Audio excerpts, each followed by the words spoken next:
বিএনপির একটা বক্তব্য, একটা মানে দুই রকমের আছে। বলছে যে মানবতা বিরোধী সমস্ত অপরাধের বিচার হবে। তো মানবতা বিরোধী সেটা দুইটা, একটা হচ্ছে যে সংঘাতের সময় যেই মানে পাল্টাপাল্টি হয়েছে, পুলিশ গুলি চালাইছে, তখন মব যে তখন আহ, তাদেরকে মারছে, কারণ যেহেতু নিরস্ত্র জনতা।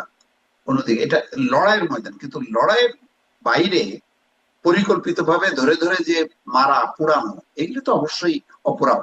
এবং সেটা তো আমরা নেপালেও দেখলাম যে অভ্যুত্থানের পরে যে ঘটনাগুলো ঘটছে, সেগুলো কিন্তু সুশীলা কার্কিও কিন্তু এটা অপরাধ হিসেবে মান্য করছে।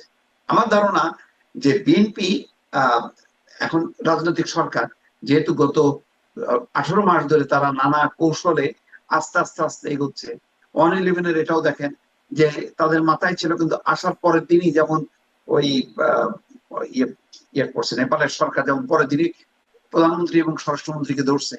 বিএনপি ওই ভাবে না, যে সে যেহেতু তার সামনে প্রতিপক্ষ রাজনৈতিক দলগুলো এখন যথেষ্ট পরিমাণ শক্তিশালী এবং তারা নানা রকম ভাবে কথা বলে বিভ্রান্তি একটা তৈরি করতে পারে, সুতরাং সে স্টেপ বাই স্টেপ যাবে। যেমন আসিফ নজরুল এবং ডক্টর ইউনূসের সময় যে মামলাগুলো দিয়ে শত শত মানুষকে জেলে পড়ছে, আমার ধারণা যে এইটা হয়তো 6 মাসের মধ্যে এটার একটা মানে সমাধান হবে।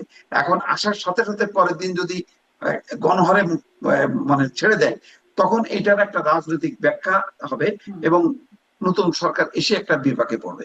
সুতরাং হয়তো ধীরে সুস্থে আস্তে আস্তে সেই জিনিসগুলি হবে। আমি তো বলি তো যে আমি মনে করি যে আগামী 1 বছরের মধ্যে আওয়ামী লীগও রাজনৈতিক শক্তি হিসেবে মাঠে আসবে, সেরকম পরিবেশ তৈরি হবে। কিন্তু সেটা কি কালকেই হবে? না, পরশুদিন হবে? হবে না।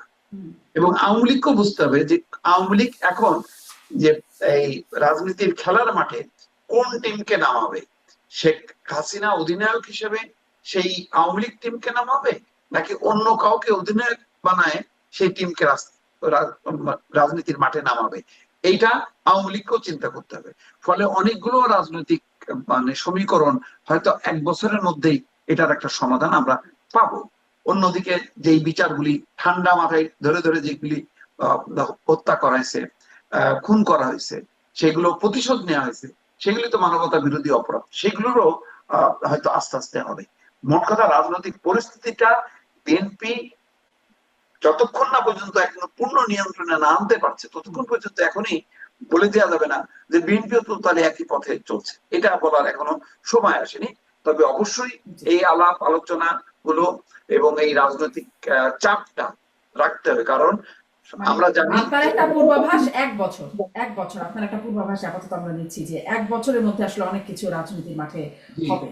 হ্যাঁ, অনেক কিছু আমরা দেখতে পাবো 1 বছরের মধ্যে। আরেকটু এই বিষয়ে, যে সংসদের বিষয়ে কথা বলতে শুরু করেছিলাম, সংসদে প্রধানমন্ত্রী আজকে কথা বলেছেন, তার 1 মাসে মানে বিএনপি সরকারের 1 মাসের কার্যবলী পরিকল্পনা সেগুলো তুলে ধরেছেন। ফ্যামিলি কার্ড, কৃষক কার্ড, ইমাম মজ্জেন সহ অন্যান্য ধর্মেরও ওই একই শ্রেণীর ধর্মীয় যারা আছেন তাদের পেশাগত দায়িত্ব পালন করে তাদের যে বেতন ভাতা দেওয়া হচ্ছে, এই মানে তাদের যে 1 মাসের কার্যকলাপ সেটি তিনি ব্যাখ্যা করেছেন।